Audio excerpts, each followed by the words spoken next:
এমন অসাধারণ মাছ ধরার কৌশল আগে খুব কম মানুষই দেখেছে। একজন জেলে মাছ ধরার লাইনের হুক একটি জীবন্ত ছোট মাছের চোখের কাছে লাগিয়ে সেটিকে টোপ হিসেবে ব্যবহার করলেন। এরপর কোনো দ্বিধা না করে তিনি টোপটিকে গভীর সমুদ্রে ছুড়ে দিলেন। টোপটি পানির নিচে নামার সঙ্গে সঙ্গেই ফিশিং রডের রিল দ্রুত ঘুরতে শুরু করলো। মাত্র 10 সেকেন্ডের মধ্যেই একটি বড় মাছ টোপ গিলে ফেলল। এটা বুঝতে পেরে ক্যাপ্টেন দ্রুত রিল লক করে দিলেন। তিনি মাত্র কয়েকবার রিল ঘোরাতেই ফিশিং রডটি হঠাৎ করে শক্তভাবে বাঁকতে শুরু করলো। এতে বোঝা যাচ্ছিল হুকের অপর প্রান্তে বেশ শক্তিশালী কোনো মাছ রয়েছে। আশেপাশের লোকজন তাকে সতর্ক করলো যেন তিনি তাড়াহুড়ো না করেন। এই সময় একজন ক্যামেরাম্যান কৌশলে ক্যামেরা সমুদ্রের নিচের দিকে তাক করলেন। তখন দেখা গেল হুকে ধরা পড়েছে কয়েক ডজন কিলোগ্রাম ওজনের একটি ইয়েলো ফিন টুনা। মাছটির পরিচয় নিশ্চিত হওয়ার পর ক্যাপ্টেন আত্মবিশ্বাসের সঙ্গে লাইন টানতে শুরু করলেন। দীর্ঘ চেষ্টার পর অবশেষে বিশাল ইয়েলো ফিন টুনাটিকে পানির উপরে তোলা সম্ভব হলো। একজন সহকারী হারপুনের সাহায্যে মাছটিকে নিরাপদে নৌকার ডেকে তুলে আনলেন। টুনা মাছটির ওজন ছিল প্রায় 60 পাউন্ড। মূল্যবান শিকারটি সংরক্ষণের জন্য ক্যাপ্টেন দ্রুত সেটিকে কেবিনে রেখে দিলেন। কিন্তু এরপরই সবাই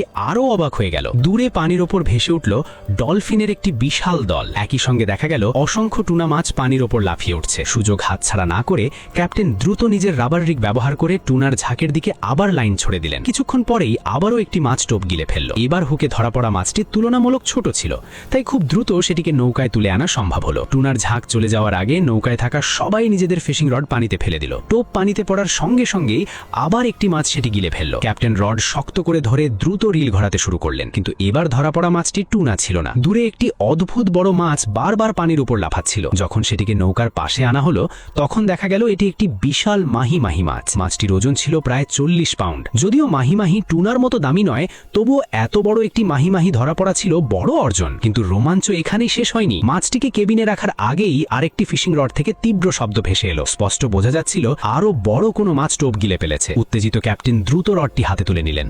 ঠিক তখনই কাছাকাছি পানির ওপর একটি বিশাল মাছ লাফিয়ে উঠল। এবার সেটি ছিল একটি বিশাল ম্যাকেরেল। টুনার তুলনায় ম্যাকেরেল আরো শক্তিশালী প্রতিপক্ষ হতে পারে, তাই ক্যাপ্টেন জোর করে টান দেওয়ার ঝুঁকি নিলেন না, বরং ধৈর্যের সঙ্গে মাছটিকে ক্লান্ত করে তুলতে শুরু করলেন। কখনো লাইন ছাড়ছিলেন, আবার কখনো টানছিলেন। এভাবে ধীরে ধীরে মাছটির শক্তি কমতে লাগলো। 10 মিনিটেরও বেশি সময় ধরে চলা কঠিন লড়াইয়ের পর অবশেষে ম্যাকেরেলটিকে নৌকার পাশে নিয়ে আসা সম্ভব হলো। মাছটি ছিল প্রায় 2 মিটার লম্বা এবং এর ওজন আনুমানিক 100 কিলোগ্রামের কাছাকাছি। ক্যাপ্টেন স্মৃতির জন্য কয়েকটি ছবি তুললেন এবং পরে মাছটিকে আবার সমুদ্রে ছেড়ে দিলেন। প্রায় 10 মিনিট পর আবারও একটি ফিশিং রডে প্রচন্ড টান অনুভূত হলো। ক্যাপ্টেন দ্রুত রিল লক করে আরেকটি লড়াই শুরু করলেন। ক্যামেরার লেন্সে এবার পরিষ্কার দেখা যাচ্ছিল হুকে ধরা পড়েছে এক বিশাল ইয়েলো ফিন টুনা। অর্ধ ঘন্টারও বেশি সময় ধরে চলা সংগ্রামের পর অবশেষে মাছটিকে নৌকার পাশে নিয়ে আসা গেল। এটি এতটাই বড় ছিল যে 3 জন মানুষ মিলেও সেটিকে তুলতেও হিমশিম খাচ্ছিল। সমুদ্রের গভীরে লুকিয়ে থাকা এই দানবাকৃতি মাছটি ছিল দিনের সবচেয়ে স্মরণীয় শিকার।